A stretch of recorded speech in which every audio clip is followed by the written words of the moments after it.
दोस्तों, आज का वीडियो है जिसका टॉपिक है न्यू एजुकेशन पॉलिसी 2020। ये 1986 में इसके बाद से 34 सालों के बाद भारत सरकार ने न्यू एजुकेशन पॉलिसी के लिए एक कमेटी गठित की थी, जिसके चेयरमैन थे प्रोफेसर के कस्तूरी रंजन, जो स्पेस साइंटिस्ट हैं, इसरो के चेयरमैन भी रह चुके हैं, और जिनके ड्राफ्ट को 29 जुलाई 2020 को यूनियन कैबिनेट ने मंजूरी दी। आशा है ये इस जो नेशनल न्यू एजुकेशन पॉलिसी का जो मसौदा है ये 2022 से इफ़ेक्ट में आ जाएगा, प्रारूप में आ जाएगा। उसके बाद इसके अनुसार भी कार्रवाई स्टार्ट हो जाएगी।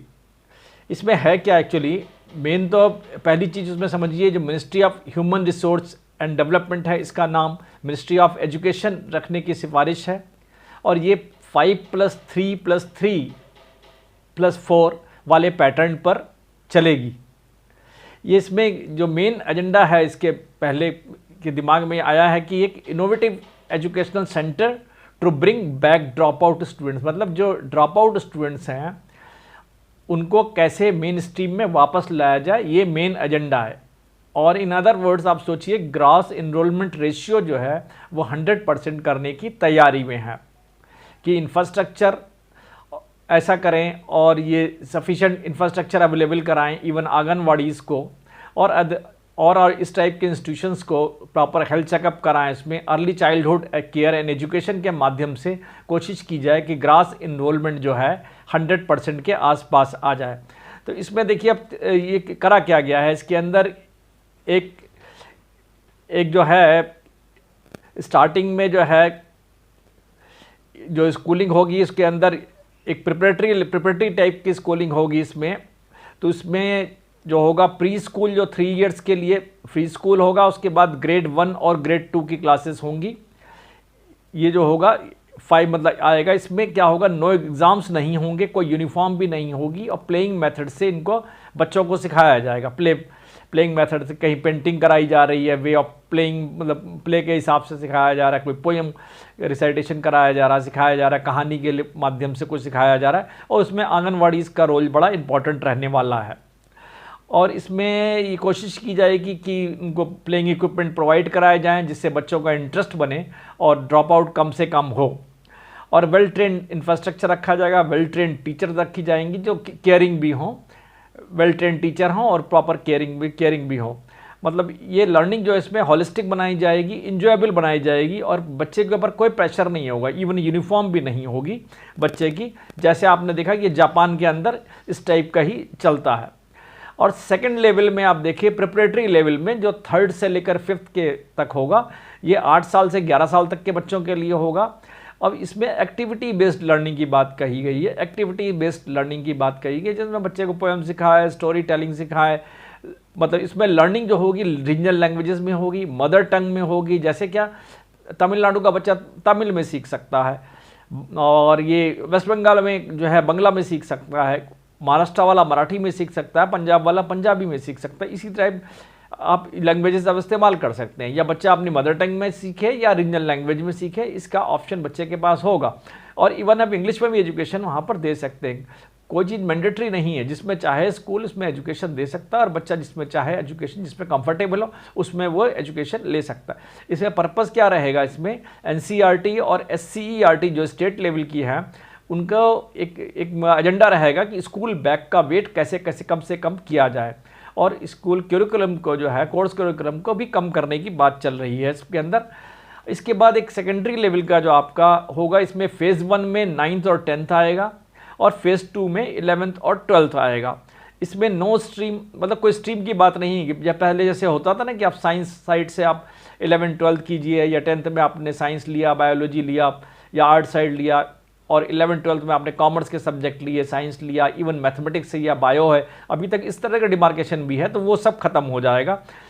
अब जो है इसके अंदर कोई भी इवन साइंस साइड का आदमी भी, आर्ट साइड के सब्जेक्ट भी, मान लो किसी का इंटरेस्ट है मैथमेटिक्स के साथ हिस्ट्री का, तो वो मैथमेटिक्स के साथ हिस्ट्री भी कर सकता है। और आप किसी का मान लो इंटरेस्ट है बायो के साथ ज्योग्राफी पढ़ने का, तो we can go for geography also, you can go for economics also. Geography, economics मान लो फिजिक्स के साथ इकोनॉमिक्स पढ़ना चाहते हैं तो इकोनॉमिक्स, मतलब फुल ऑप्शंस होंगे एंड डिग्री ऑफ फ्रीडम होगी। You can choose any subject, किसी भी सब्जेक्ट को आप चूज कर सकते हैं। अब इसमें क्या होगा, मेन पर्पस में क्या है, जैसे और इसमें इंट्रोडक्शन होगा एनी फॉरेन लैंग्वेज का, जैसे आप चाइनीज़ सीख सकते हैं जिससे आपकी एम्प्लॉयबिलिटी बढ़ जाएगी, एम्प्लॉयमेंट के चांसेस बढ़ जाएंगे फॉरेन कंट्रीज़ के अंदर। जापानीज़ सीख सकते हैं, फ्रेंच सीख सकते हैं, जर्मन सीख सकते हैं, कोई भी एक फॉरेन लैंग्वेज आप सीख सकते हैं। वैसे कुछ स्कूल्स तो अभी भी चला रहे हैं, लेकिन उस समय आपको एंड डिग्री ऑफ फ्रीडम होगा, कोई बाउंडेशन नहीं होगी आप साइंस स्ट्रीम के हैं, कॉमर्स स्ट्रीम के हैं या आर्ट साइड के स्ट्रीम के हैं, आप कोई भी सब्जेक्ट कभी भी ले सकते हैं, आपको फ्रीडम होगी। और इसमें सेमेस्टर वाइज असेसमेंट होगा, आपका सेमेस्टर वाइज असेसमेंट। एक बात और कही जा रही है न्यू एजुकेशन पॉलिसी के अंदर कि इसमें कहा जा रहा है कि संस्कृत जो है ऑल लेवल पे संस्कृत को इंट्रोड्यूस करने की बात की जा रही है स्कूल में एवं हायर एजुकेशन के अंदर। यही बात बाबा साहब भीमराव अम्बेडकर ने भी उस समय जब ड्राफ्ट कर रहे थे कॉन्स्टिट्यूशन का, उस वक्त भी इन्होंने ये बात उठाई थी, लेकिन ये कुछ सर्वसम्मति उस पर नहीं मिल पाई और ये इम्प्लीमेंट नहीं हो गया। उन्होंने उस वक्त भी समझाया था कि संस्कृत को एक भाषा के रूप में देश के अंदर स्वीकार किया जाना चाहिए, मतलब उसको इम्प्लीमेंट कर देना चाहिए। एक भाषा संस्कृत के ऊपर उस पर रेजिस्टेंस कम से कम होगा। इवन साउथ के आदमी भी उसको तैयार हो जाएंगे और ईस्ट के भी लोग तैयार हो जाएंगे, नॉर्थ के लोग भी। संस्कृत के नाम पर सहमति बन सकती है। आप यदि हिंदी बनाना चाहते हैं तो सहमति हो सकता है ना बनती, लेकिन राष्ट्रभाषा तो बनाएंगे, लेकिन किसी और लैंग्वेज को बनाए तो नहीं बन पाएगी। तो संस्कृत के बारे में उस वक्त भी ये विचार आए थे, लेकिन ये परिपक्व नहीं हो पाया विचार उनका।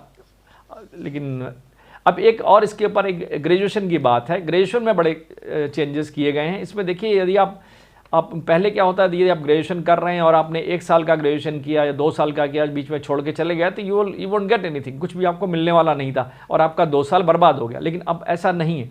यदि आपने ग्रेजुएशन में मान लो 1 साल लगाया है तो आपको एक सर्टिफिकेट प्रोवाइड किया जाएगा, सर्टिफिकेट मिलेगा। 2 साल आपने ग्रेजुएशन मान लो किसी भी सब्जेक्ट से किए हैं तो आपको डिप्लोमा मिलेगा उसी सब्जेक्ट का। 3 साल का आपने किया है तो डिग्री कोर्स मिलेगा। 3 साल का जरूरी क्यों है? 3 साल का बहुत सारे कम्पिटेटिव एग्जामिनेशन जो जॉब्स के हैं, रेलवेज के हैं, बैंक के हैं, एसएससी के हैं, यूपीएससी के हैं, यदि आप कंपटीशन देना चाहते हैं तो आपका ग्रेजुएशन रिक्वायर्ड है। तो उसमें 3 साल का ग्रेजुएशन कर लेंगे तो आप एलिजिबल हैं। इवन कैट है, मैट है, आप जो कैट के एग्जामिनेशन देना चाहते हैं, मैट के एग्जामिनेशन देना चाहते हैं, उसके लिए भी आप एलिजिबल हो जाएंगे 3 साल का ग्रेजुएशन कर लें। अब मान लो आपकी इच्छा है रिसर्च करने की तो आप 4 साल का आपको ग्रेजुएशन करना पड़ेगा, 4 साल का ग्रेजुएशन। और उसमें देखिए फ़र्क क्या होगा, यदि आप उसके बाद अपना पीजी करना चाहें, पोस्ट ग्रेजुएशन करना चाहें, तो जब आप 3 साल का जब डिग्री कोर्स करेंगे तो आपका पोस्ट ग्रेजुएशन 2 साल का होगा, जैसे अभी चल रहा है। लेकिन यदि आपने रिसर्च डिग्री ली, मतलब 4 ईयर का ग्रेजुएशन किया और उसके बाद आप पीजी करना चाहते हैं, पोस्ट ग्रेजुएशन किसी सब्जेक्ट में करना चाहते हैं, तो वो आपका ग्रेजुएशन 1 साल का ही होगा, उसका ड्यूरेशन खाली 1 साल का ही होगा। और उसके बाद आप मान लो यदि एक पहले लोग एमफिल कर लिया करते थे, तो कुछ यूनिवर्सिटीज़ में एमफिल था पहले, जिसका ड्यूरेशन 2 ईयर्स का होता था, प्री रिसर्च डिग्री हुआ करती थी। लेकिन अब एमफिल को सरकार ने डिसकंटिन्यू करने का इरादा बनाया है और कर दिया है, और पीएचडी को जो है 4 साल के लिए, ये मान लिया पीएचडी का ड्यूरेशन 4 साल के, लेकिन इसमें कंडीशन लगा दी कि पीएचडी कैंडिडेट को, जो पीएचडी स्टूडेंट या स्कॉलर है, उसको टीचिंग प्रोग्राम में, डिपार्टमेंटल टीचिंग प्रोग्राम्स के अंदर असिस्ट करना पड़ेगा। वो भी एक असेसमेंट का उसकी क्राइटेरिया होगा, उसके बिना उसको पीएचडी अवार्ड नहीं होगी। अब देखिए मोटी मोटी बात इसमें है क्या, जो न्यू एजुकेशन पॉलिसी में उन्होंने कहा मेन जो है इनका ग्रॉस एनरोलमेंट जो है 100% करने की बात है। एक बात कही कि जो अभी जो ईयरली एक्सपेंडिचर है, बजटरी एक्सपेंडिचर जो ईयर स्पेसिफिक है, लेस देन 3% के आसपास एजुकेशन पर है, उसको 6% करने की बात की जा रही है। अब किस हद तक कैसे हो पाएगा ये तो सरकार को देखना पड़ेगा ये। और जो संस्कृत के इंट्रोडक्शन की बात की गई, हर लेवल पे इसको कैसे करेगी सरकार, ये भी देखने की बात है। वो बात भाई कि हॉलिस्टिक टीचिंग की बात करी जा रही है, हॉलिस्टिक लर्निंग की बात की जा रही है, बहुत अच्छा अप्रोच है। और इसमें कहा गया है कि आर्टिफिशियल इंटेलिजेंस को भी आप धीरे धीरे इंट्रोड्यूस कीजिए, उसके अंदर डिसीजन थिंकिंग को भी लाइए और जो हॉलिस्टिक हेल्थ अप्रोच को भी लाइए। ये भविष्य में जो एक अच्छा जागरूक नागरिक बनाने में ये काफ़ी मदद मिलेगी। और इस तरह से यदि एजुकेशन पॉलिसी को इम्प्लीमेंट किया जाता है, जो लगभग 34 साल के बाद कुछ चेंजेस, ड्रास्टिक चेंजेस में लाए जा रहे हैं 1986 के बाद से, आशा है इसके दूरगामी परिणाम होंगे और इसकी जो सरकार ने सोचा है उसके कुछ सार्थक परिणाम होंगे। और एक बात और कही गई इसमें, 100 जो top universities of the world हैं उनको अपने कैंपसेस को इंडिया में खोलने की इजाज़त दी गई है। उसको खुल जाने के बाद होगा क्या, लोग उसके अंदर एडमिशन जरूर लेंगे, लेकिन इंडियन यूनिवर्सिटीज़ के अंदर और फॉरेन यूनिवर्सिटीज़ के अंदर फिर कंपटीशन बढ़ जाएगा क्वालिटी को लेकर।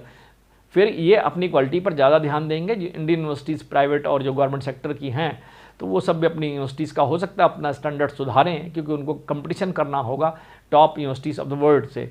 तो इसकी वजह से हो सकता है हमारी जो एजुकेशन में काफ़ी फ़र्क आएगा शिक्षा नीति से। नई शिक्षा नीति जो आ रही है, न्यू एजुकेशन पॉलिसी 2020 से, उससे मुझे लग रहा है इसके काफ़ी दूरगामी परिणाम होंगे और भविष्य में हम लोग बहुत अच्छे और मतलब अच्छे कैंडिडेट, अच्छे टीचर्स, अच्छे रिसर्चर पे तैयार करने में समर्थ होंगे, जो देश की इकोनॉमी में बहुत सपोर्ट करेंगे और हेल्प करेंगे।